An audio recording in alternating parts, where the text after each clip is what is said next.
नमस्कार दोस्तों, मैं हूं सौरभ सारदेव और स्वागत करता हूं हमारे YouTube चैनल श्री दादा इलेक्ट्रॉनिक्स में। दोस्तों कैसे हो आप सभी? आशा करता हूं आप सभी बहुत अच्छे होंगे। दोस्तों आज के टॉपिक में हमारे पास एक LG की अल्ट्रा स्लिम किट आई हुई है। इसमें जब हम पावर देते हैं तो हमारा जो LED लाइट है वो एक बार के लिए जलता है और उसके बाद में बंद हो जाता है।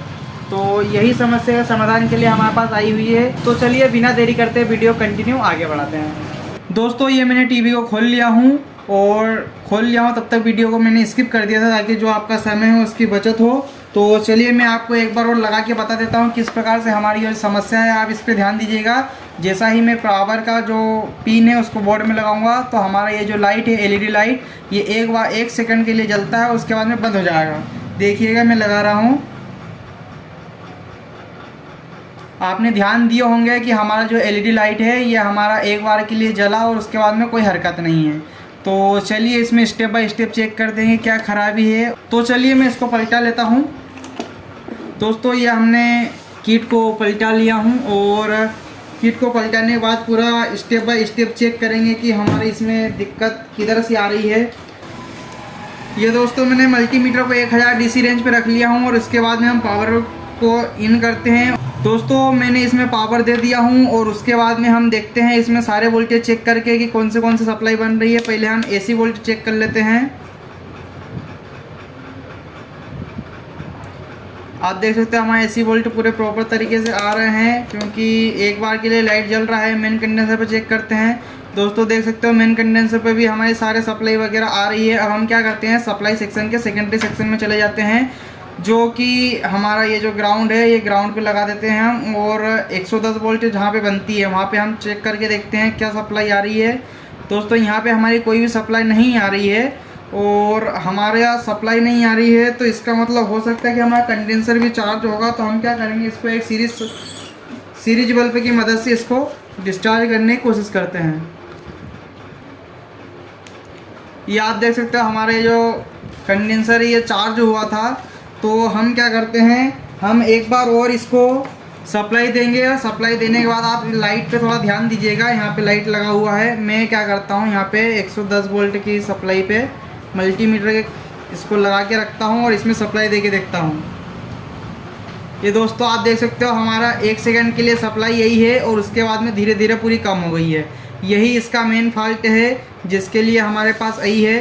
दोस्तों अब बात करते हैं कि इसमें खराबी क्या है।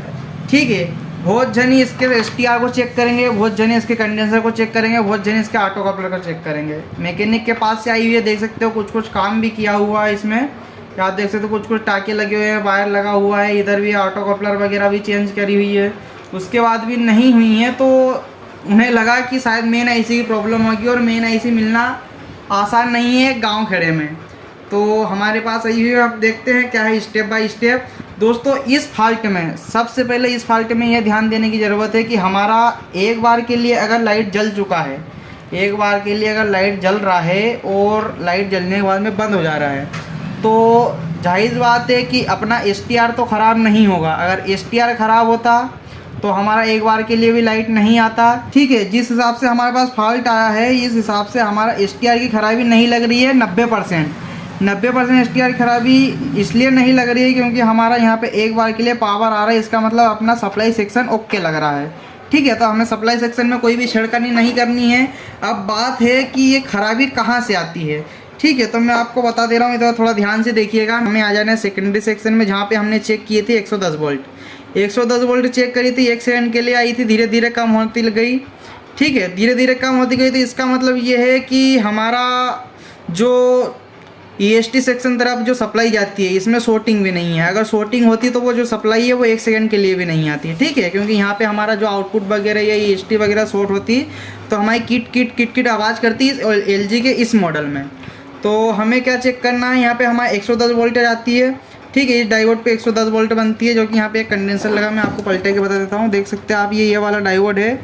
ठीक है, ये डायोड के पॉजिटिव पे हमारे 110 वोल्ट बनती है। अब ये 110 वोल्ट बनती है। 110 वोल्ट से आप ध्यान देंगे कि हमारा ये जो दिख रहा है डायोड का प्लस पॉइंट से हमारा यहाँ पे एक जंपर लगा हुआ है। ठीक है, यहाँ पे एक जंपर लगा हुआ है, जंपर के आगे एक रेजिस्टेंस लगा हुआ है। ये रेजिस्टेंस लगा हुआ है, ये सीधा गई हमारी सप्लाई, यहाँ पे एक जंपर लगा हुआ और यहाँ पे लगने के बाद ये एसटी पे पहुँच गई इधर हॉरिजॉन्टल सेक्शन में, तो उसको छोड़ देना है, उधर नहीं जाना अपने को। हमारे जो 110 वोल्ट का जो डायोड है, डायोड के पास से ही हमारी कहीं ना कहीं 110 वोल्ट की सप्लाई हमारे इस सेक्शन पे जाएगा, जो कि अपनी ऑटो कपलर पे फीडबैक जाता है। फीडबैक इसलिए जाता है कि एसटीआर को ये सिग्नल देना ज़रूरी रहता है कि हमारा जो इधर सेक्शन है वो पूरा प्रॉपर तरीके से ओके है या नहीं है, ठीक है। तो हमारा को ध्यान देना है कि हमारा जो 110 वोल्ट है, 110 वोल्ट वाले डायोड के पास से एक रेजिस्टेंस जाते हैं। ये आप देख सकते हो ध्यान से, इधर ये एक रेजिस्टेंस लगा हुआ है, ये एक रेजिस्टेंस तो हमारा ये इधर चला गया, यहाँ से इधर चला गया एक रेजिस्टेंस के द्वारा होते हुए 110 वोल्ट की सप्लाई। तो हमें जो देखना है वो इधर वाली सप्लाई देखना है। तो यहाँ से देख सकते हो आप, ये एक रेजिस्टेंस लगा हुआ है, शायद इसमें भी कुछ टाके वगैरह लगे हुए तो दिख रहे हैं मेरे को, पर देखते हैं क्या होता है। यहाँ से लगा हुआ है, फिर यहाँ से एक रेजिस्टेंस लगा हुआ है, ठीक है। यहाँ पे एक कंडेंसर लगा हुआ है, यहाँ से यहाँ एक रेजिस्टेंस लगा, यहाँ से यहाँ एक रेजिस्टेंस लगा हुआ है लंबा वाला, और यहाँ पे इसका दिया हुआ है फीडबैक सेक्शन के लिए कुछ सिग्नल पल्स बनाने के लिए, जो कि ऑटो कपलर के द्वारा हमारा ये देख सकते हो यहाँ से होते हुए ऑटो कपलर के द्वारा इस एसटीआर को सिग्नल जाते हैं, ठीक है। तो हमारी जो दिक्कत आती है वो 90% आती है इतनी जगह में। ये देख सकते हो 110 वोल्ट से इधर से लेके ये जो हमारा एक ट्रांजिस्टर लगा हुआ है इतनी बीच में, और इतनी बीच में क्या खराबी आती है वो भी मैं आपको बता देता हूँ। हम स्टेप बाय स्टेप चेक करते हैं। हमारी जो खराबी आने के चांस रहते हैं वो सबसे पहले रहते हैं हमारे रेजिस्टेंस 1 2 3, ठीक है। और यहाँ से यहाँ एक रेजिस्टेंस लगा 4, और यहाँ पे एक लगा हुआ रहता है ये ट्रांजिस्टर। तो ट्रांजिस्टर ख़राब होने के चांस रहते हैं 70%, जो कि ये तो सबसे बाद में है। हमारे अधिकतर जो ख़राब होते हैं वो हमारे होते हैं ये रेजिस्टेंस वगैरह। तो हमारा ये जो रेजिस्टेंस वगैरह है हमें सबसे पहले इन्हीं को चेक करना है, क्योंकि मुझे जो दिक्कत लग रही है वो एक प्रैक्टिकल अनुभव के तौर पे बता रहा हूँ कि हमें सबसे पहले इनको चेक करना चाहिए, जहाँ से हमारा समय की भी बचत हो। और अगर फिर भी दिक्कत बनी रहती है तो हमें भी चेक करना है हमारे ऑटो कपलर के पास से जो सिग्नल बन के जा रहे हैं ये हमारे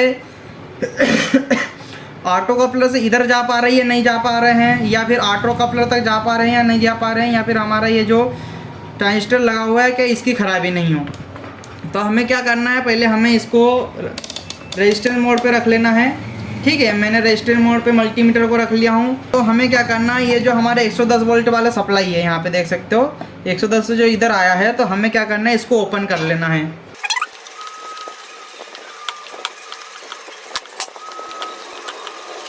दोस्तों ये हमारा ओपन हो चुका है। अब हमें क्या करना है, हमें मल्टीमीटर को 200 के की रेंज पे रखना है। ये देख सकते हो 200 के की रेंज पे मैंने रख दिया हूँ इसको, और सारे जो हमारे रेजिस्टेंस वगैरह इनको चेक करना है, ठीक है। यहाँ से यहाँ जो रेजिस्टेंस लगा रहता है इसका मान रहता है करीब करीब 90 किलो ओम।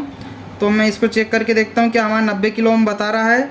ये आप देख सकते हो ये हमारे 91 किलो ओम बता रहा है, मतलब ये जो हमारा रेजिस्टेंस है ये बिल्कुल सही है, ठीक है। अब यहाँ से यहाँ एक रेजिस्टेंस आता है, यहाँ से यहाँ एक रेजिस्टेंस जाता है, तो इस पर देख लेते हैं। ये भी हमारा 90 किलो ओम का ही रेजिस्टेंस है, ठीक है।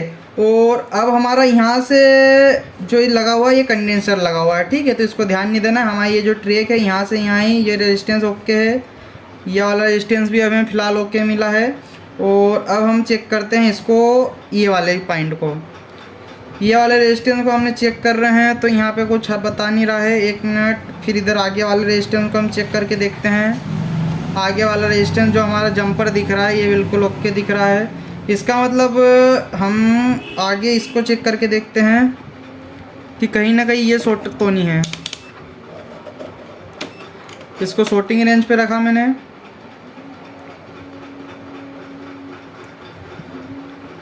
ये भी हमें शॉर्ट नहीं मिला। दोस्तों अब हमें इतने सेक्शन में हमें सबसे पहले ये ध्यान देना है कि इतने सेक्शन में जो हमें अब नॉर्मल कंडीशन लगी है वो हमारी लगी है इस रेजिस्टेंस को लेके। आप देख सकते हो ये रेजिस्टेंस को लेके हमारी बनी है कंडीशन, जो कि हमारा ये 200 किलो ओम पे रखा हुआ है, और इसकी जो भी वैल्यू होगी, ठीक है, 200 के अंदर ही अंदर होगी। जैसे ये 90 किलो ओम है, यहाँ पे ये भी 90 किलो ओम है, तो ये सारा बता रहा है ये ओके है, ठीक है। पर ये जो हमारा रेजिस्टेंस है, ये रेजिस्टेंस की वैल्यू है 30 किलो ओम, 30 किलो ओम है, और जो कि हमारा को अभी फ़िलहाल में मिल रहा है ओपन। ये आप देख सकते हो मैंने पलटा के भी लगाया हूँ मैंने। अब आप बोलोगे कि भैया आपने ये वाला पॉइंट ओपन क्यों किया। ये वाला पॉइंट ओपन करने का कारण ये है कि हमारा जो रेजिस्टेंस की परफेक्ट वैल्यू है वो दिखाने के लिए हमें क्या करना है, सारे ये जो सिग्नल वगैरह है ना, ये कहीं ना कहीं से मिलजुल के एक दूसरे से कनेक्ट रहते हैं। तो हमें रेजिस्टेंस वगैरह चेक करना है।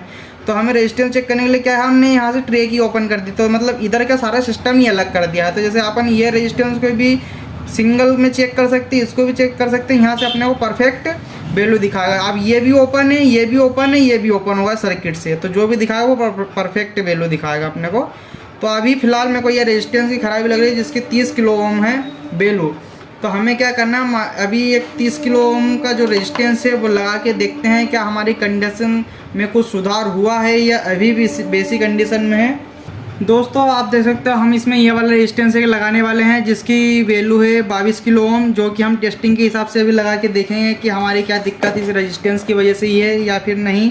मैं आपको चेक करके भी बता देता हूँ एक बार मल्टीमीटर में इसकी रेंज को।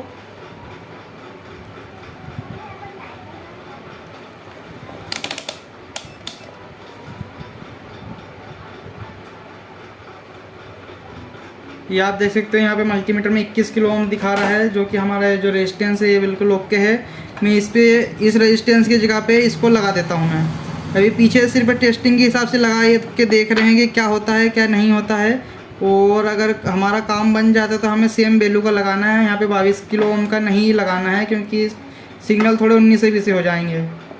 ठीक है, ये हमारा ये रेजिस्टेंस इसमें परफेक्ट लग चुका है, और परफेक्ट लगने के बाद में आपको और सर्किट में लगाने के बाद एक बार और चेक करवा देता हूँ। ये आप देख सकते हो हमारे इसमें लगने के बाद थोड़ा 1 किलो ओम कम बता रहा है, पर 22 किलो ओम्स का ही रेजिस्टेंस ये देख सकते हो।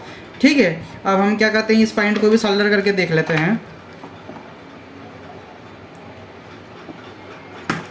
दोस्तों हमारा ये पॉइंट भी सोल्डर हो चुका है, और अब हम क्या करते हैं, मल्टीमीटर को रखते हैं हमारे 200 की डीसी रेंज पे, और 200 की डीसी रेंज पे रखने के बाद में इसमें हम पावर का पिन लगा के देखते हैं कि हमारी कंडीशन क्या बनी है। आपको क्या करना है, आपको ध्यान देना है कि हमारा ये जो यहाँ पे लाइट है ये हमारा 1 सेकंड के लिए जल के बंद हो जा रहा है या फिर चलेगा। दोस्तों आप देख सकते हो हमारा इस बार ये लाइट जो है वो 1 सेकंड के लिए जल के बंद नहीं हुआ, ये कंटिन्यू जल रहा है। तो हमें उम्मीद लग रही है कि हमारी जो टीवी है वो ओके हो चुकी है। आप क्या करिए, मल्टीमीटर पे ध्यान दीजिए। मैं यहाँ पे 110 वोल्ट जो हमारा आके चली जाती थी, ये देख सकते हो ये हमारी 110 वोल्ट भी बिल्कुल स्टेबल बन चुकी है। 113 वोल्ट जहाँ पे दिखाई दे रही है, हमें लग रहा है हम दोस्तों ये जो हमारी टीवी है ये ओके हो चुकी है। तो मैं आपको दिखा देता हूँ सामने,